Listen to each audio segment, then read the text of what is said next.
പെങ്ങളെ ഒരു 3-4 ദിവസമായിട്ട് മഴയാണല്ലോ.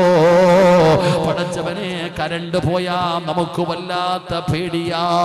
പടച്ചവനെ കരണ്ട് പോയി കഴിഞ്ഞാൽ എന്റെ പ്രിയപ്പെട്ടവരെ ഉടനെ KSBയിൽ വിളിക്കുകയാണ്, ഇന്ന സ്ഥലത്ത് കരണ്ടില്ല. എപ്പോഴാ വരുന്നത്? ഒരു വീട്ടിലും ഇന്ന് വിളക്കില്ലടോ, ഒരു വീട്ടിലും ഇന്ന് മെഴുകുതിരിയില്ലടോ. പടച്ചവനെ കരണ്ട് പോയി കഴിഞ്ഞാൽ നമുക്ക് വല്ലാത്ത പേടിയാ, ഇരുട്ടത്തിരിക്കാൻ വല്ലാത്ത ഭയമാ. പടച്ചവനെ കൊച്ചുകുട്ടികൾ ഇരുട്ടത്തിരുന്ന് പഠിച്ചിട്ടില്ല. അതാ വലിയ വീടിന്റെ അകത്ത് പരിസരത്ത് മുഴുവനും വീടുകളുണ്ട്, എന്നിട്ട് പോലും ആ വീടിന്റെ അകത്തൊന്ന് കരണ്ട് പോയപ്പോ എനിക്കും നിങ്ങൾക്കും അതിനകത്തിരിക്കാൻ ഭയമാണെങ്കിൽ AC ഇല്ലാതെ പറ്റുന്നില്ലല്ലോ, അതാ ഫാനില്ലാതെ ഉറക്കം വരുന്നില്ലല്ലോ, വെളിച്ചമില്ലാതെ പേടി വരുന്നല്ലോ. അതാ ഫോൺ എടുത്തുകൊണ്ട് വിളിക്കുകയാ, കരണ്ടില്ല. പെങ്ങളെ അവരും മനുഷ്യരാണോ? അവരും നമ്മളെ പോലെ മനുഷ്യന്മാരാ, യന്ത്രമൊന്നുമല്ല.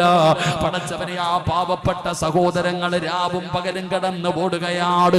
എവിടെ മരം വീണാലും രാത്രിയൊന്നും പകലുമില്ലാതെ അവര് കിടന്ന് കഷ്ടപ്പെടുന്നു, അവരെ ചീത്ത വിളിക്കുന്ന ഒരുപാട് പേരുണ്ട്. എന്നാ നാം അവരെ കുറിച്ചൊന്ന് മനസ്സിലാക്കണമടോ. ആ പാവപ്പെട്ട ഉദ്യോഗസ്ഥന്മാരെ പോസ്റ്റിന്റെ മുകളിൽ വലിഞ്ഞു കയറുന്നു. കരണ്ടുമായി ബന്ധപ്പെട്ട് ജോലി ചെയ്യുന്ന സഹോദരങ്ങളെ കുറിച്ച് നമ്മൾ പഠിക്കണമടോ. നമുക്ക് ഫോൺ എടുത്ത് വിളിച്ചു പറഞ്ഞാ മതി. എന്നാ ഞാനും നിങ്ങളും ചിന്തിക്കേണ്ടത് എവിടെയാ? പള്ളിപ്പറമ്പിൽ 6 അടി മണ്ണിനകത്ത് ഇറക്കി കിടത്തിയിട്ട് പലക നിരത്തിയിട്ട് അതിന്റെ ഇടയിൽ എവിടെയെങ്കിലും ഒരു വിടവുണ്ടെങ്കിൽ ആ വിടവ് പോലും നമ്മൾ മറച്ചു വെക്കുന്നവരാണ്. എന്നിട്ട് മണ്ണിട്ട് മൂടി 2 ചെടി എന്നിട്ട് വെള്ളമൊടിച്ചിട്ട് പോകുമ്പോ എങ്ങനെ കിടക്കും ബാപ്പാ? എങ്ങനെ കിടക്കും പെങ്ങളെ? ഓടാ പറ്റില്ലല്ലോ, നിലവിളിച്ചാൽ ആള് കേൾക്കില്ലല്ലോ.